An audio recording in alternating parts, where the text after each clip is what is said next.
second commandment until you learn how to do the first commandment. And you can't do the first commandment without his presence. So why talk about Pesach and Bikurim and Chag Matzot and all the other Moadim, which you can get the instructions in the instruction manual? You don't need me to get the instructions. But we need his presence. Because if we are in his presence, we can do the mitzvot, we can do the chukim and the mishpatim in ahava, in love, in forbearance, in temperance, and in esteeming one better than the other, better than ourselves. Can I hear a good amen? Amen. Baruch Hashem Yahweh. Now, let's talk about his presence. We'll be talking about that throughout the Moadim. We'll start today, and we'll talk about that throughout the Moadim. The word for presence, and this will revolutionize your life, and your walk, and your ministry, if you allow it to. But if you just let it go through in one ear and out the other, go get the instant coffee now. Why sit here? When I come to synagogue, I want a message. I want the word of Yahweh to change my life. Amen. Because it has that innate power. It has the power to change my mind, my soul, my heart, everything that needs to be numero uno with Yahweh. So all that power is in the Shema, is in the word of Yahweh. Amen. Can I hear a good amen? Amen. So we want it, we desire it to change our life. Yes. So say in the next 2 hours, whatever it is, I'm going to have my life change. Amen. As we begin this understanding of his presence. The word used in Hebrew for Yahweh's presence 7 times in the Tanakh is the word, and this is so amazing, is the word panayim. What is panayim? Face, or more literally, the faces of Yahweh. So when the Christians talk about his presence, to them it might, what is his presence? Well, anything that moves. It's in the closet, it moved, it's the presence, Something in the janitorial closet fell down, the presence, Can I hear a good amen? Amen? But for us, we don't fall under that silliness. For us, the presence of Yahweh we experience this afternoon is the love, the face of Yahweh. Look, it's the face of Yahweh with us, or more literally, his faces. The Hebrew word panayim is a plural word. Faces. So the face or the faces of Yahweh, or his presence, his manifestations, that's his faces, his many manifestations, of Yahweh are the manifestations of Yahweh's substance in our what? In our lives. I'll say that again. His presence is his faces in our lives. His faces. The Hebrew word panayim means his faces, his manifestations in our lives. His primary substance, listen, through which he manifests his faces, is the wind, or the Ruach HaKodesh, the set-apart spirit. His face, or his presence, can be tangibly witnessed through his wind, through his power, or his Ruach that moves. That's a tangible manifestation of his faces. Can I hear a good amen? Amen.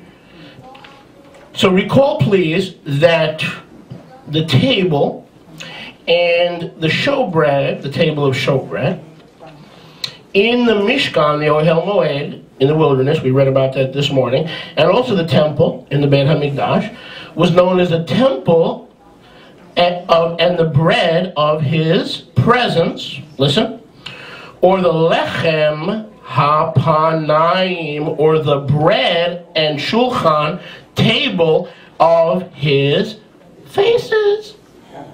The table was the shulchan hapanayim. The bread was the lechem hapanayim, which is the table and the bread of his faces. So he expected his people, his Kohanim, to go into the Beit HaMikdash, to go into the temple, and to experience his presence, or his many, many faces of his manifestations. And I can assure you, it was always accompanied by a wind, a movement, or his presence, his wind, his set-apart wind power moving on his people. So the lechem hapanayim, the bread of his presence, and the table of his presence in the Mishkan in the Ohel Moed in the wilderness and the Beit HaMikdash later on. It's like the matzah we're going to celebrate as the broken body in a few days, Wednesday evening. What is it, 3 days from now? 3 days from now. When we take his broken body, we are taking his substance, the face or the presence of his broken body in our lives. The Catholicos are wrong. It doesn't literally become his body, but in the matzah, we are seeing the face or the manifestation of what? His love, his ahava, his care, his compassion for us, because he suffered and he died and he bled for us. So we're seeing that manifestation of his love and his ahava. Can I hear a good amen? Amen.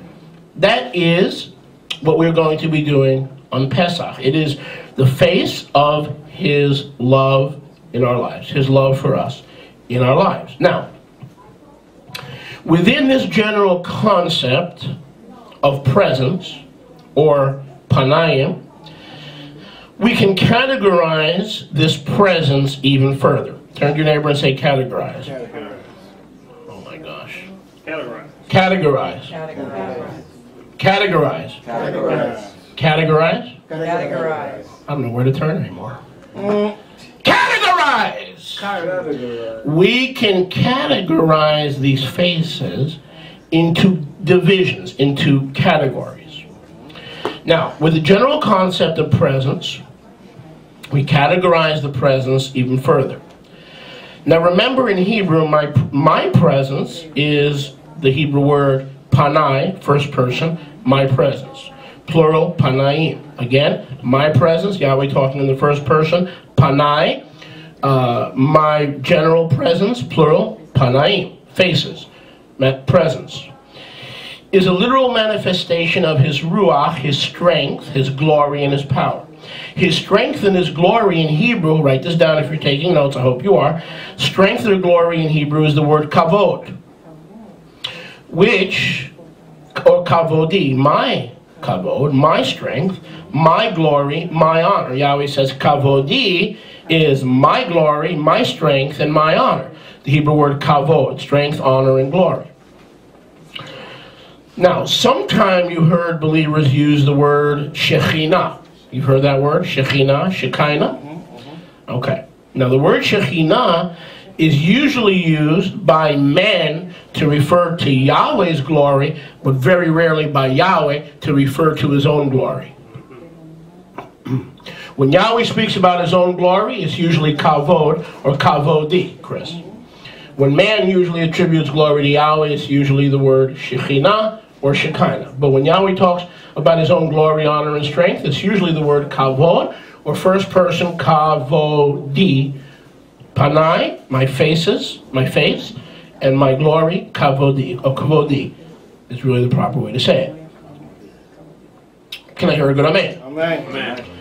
So, when we talk about Shekhinah, it is man attributing the Shekhinah to Yahweh, but Yahweh usually refers to his strength, his honor, and his glory as kavodi. Now, I want to further break down his presence into categories, as I mentioned earlier. The first category is the common presence. Write it down. The first category is the common presence of Yahweh. Where do we see the common presence of Yahweh? Go to Bereshit 1:2. Bereshit, Genesis 1:2. We'll see the common presence of Yahweh. Brother Wilbur, if you would, help me out here. Thanks. Someone read to me, please. Bereshit 1:2. Someone read that to me. And the earth was without form and void, and darkness was upon the surface. Stop. The earth was without form and void. And darkness was upon the surface of the deep mine. Darkness was on the surface of the deep Mayim.